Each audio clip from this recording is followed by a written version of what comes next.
អ្វីដែលបងប្អូនកំពុងតែរងចាំបានមកដល់ទៀតហើយដោយមើលឃើញថាសន្ទុះនៃការប្រើប្រាស់ជីកសិកម្ម Transform មានការកើនឡើងកាន់តែខ្លាំងចំពោះរដូវកាលនេះគ្រប់ដំណាំទាំងអស់ជាពិសេសគឺដំណាំដំឡូងមី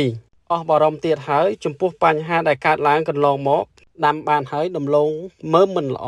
មើមតូចមើមក្រិនមើមខ្លីមើមមិនមានម្សៅ